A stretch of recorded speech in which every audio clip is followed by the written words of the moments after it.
So hello everybody, I am back again, and I want to pick up on chapter 1 where I kind of left off. I only did about 15 or so slides. So this is an interesting graph, and what's nice about these graphs is you can see that the source is listed below where they get the information from, and there's a link there, and you could get the data from Fred from the Federal Reserve Bank of St. Louis. And, the links are here. There's a couple different links, right? This is Fred. You see that. And this is different, the GDP data, right? Deflator. And here is the money supply, M2, the money supply. But what's interesting about this graph and what they're trying to show you is, this is obviously, they call this the aggregate price level. Another nice word for this is simply the inflation, right? This is inflation. And you can see as prices are going up over the years, and obviously you're going to pay a lot more for something here than you would have gone here in 1960, right? So the interesting graph is they're showing this as compared to the money supply. And you'll notice that there's somewhat of a direct relationship between the actual money supply and inflation. So they're somewhat coupled, as you can see. So lately inflation's been well under control, right? The Fed has really controlled it, trying to keep it at 2% or lower, which is good. So here's a graph now that shows over the last 10 years of inflation rates for different countries versus their money growth. So here's the money growth, and right on the x-axis, and here's the average inflation rate. So we're not too bad here. So here's our money growth. We are right over here, I believe. So our average money growth over the years, over the last 10 years, has been about 7%, right? Or maybe a little bit less, 6 and change. And if you go across, as we said, here's our inflation rate, right? So our inflation rate's been around 2%, and it's been pretty much under control. And again, here's a nice link if you want to actually grab hold of that data. Just to go back 1 minute, you can see that Russia and Turkey have tremendous problems with inflation over the years. Every year is 10%. So just something I wanted to call out. All right, so interest rates, basically, as everyone should know, interest rates are the price of money, right? So when you borrow money, you pay a price for it, and that's called the borrowing rate or the interest rate. Or when the banks take your money and put it in their account from your savings, they are, paying you, right? So that's the price of money for them to take your money, and of course, the money to basically, when you borrow money, the interest rate's going to always be higher than the money that they give you on your savings, because if that wasn't the case, you would have an arbitrage situation where you would be getting free money, right? You could go to one bank A, borrow money, right, at a low rate, go to bank B and put it in at a higher rate, and you would just create money, and the whole country would be doing that. We'd all be getting rich, right? And we can't allow that to happen. That's called arbitrage. All right, so basically, money growth and long-term treasury bond rates were tied prior to 1980, but they've seemed to decouple now. They've seemed to decouple, and it's not as clear anymore. But basically, the money growth is what money growth tends to is a determinant of interest rates and how they control inflation.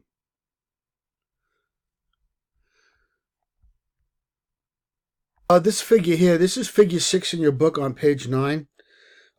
Basically, what this is showing is it shows changes in the interest rate on long-term treasury bonds and the rate of money growth from 1950 to 2017.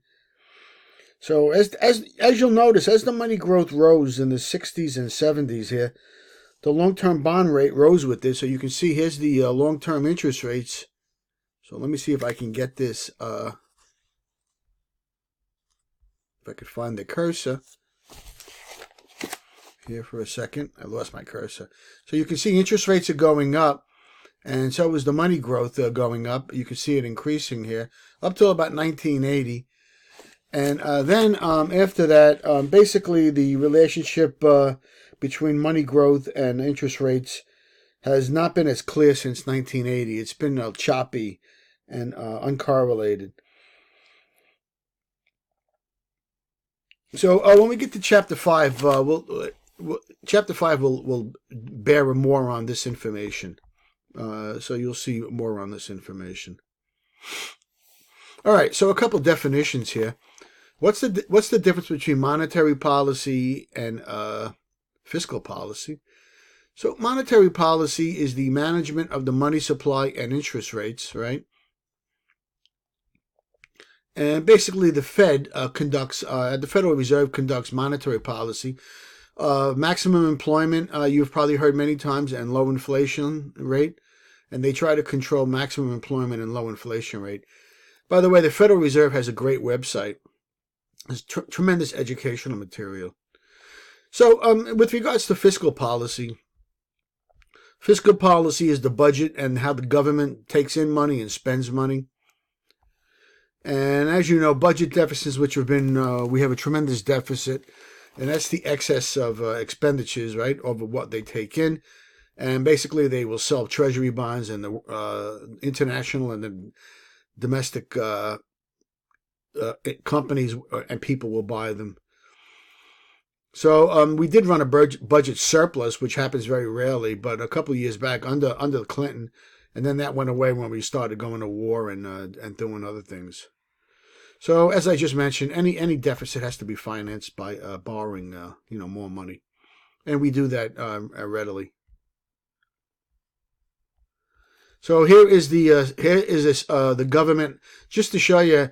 We've had more deficits than surpluses. There was a surplus here back in the 50s, and a little one here, I don't know, 55. And here's the one I was referring to on the Clinton, right? We had a surplus, and then everything else has been a deficit. So it's hasn't been an easy ride for us. All right, so the foreign exchange market, right, is where people trade currencies. And I'm sure you've done that, on a small scale locally when you travel. You got to change your money from one, currency to another, right? From dollars, let's say, to euros. And basically, that market, the buying and selling of currencies, is what determines the exchange rates, the supply and demand, right?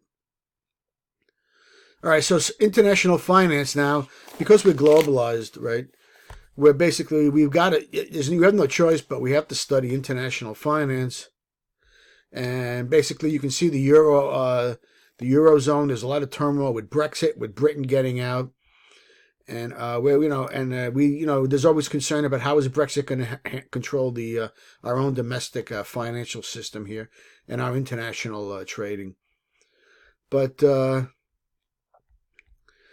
the International Monetary Fund is always readily involved with, the international finance.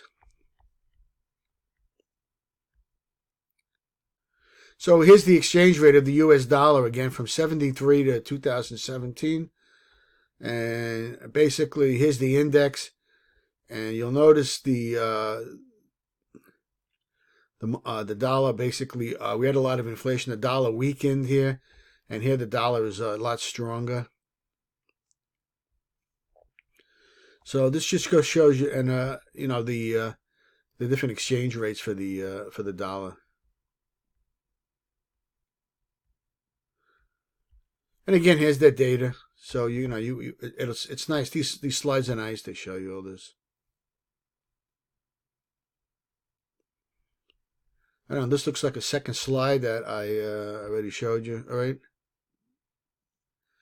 All right, so as far as careers go, right? As far as careers go, you can become many things, and you can become a certified financial planner or a chartered financial analyst, Or you can just basically, for your own financial well-being, understand monetary and fiscal policy and how to invest.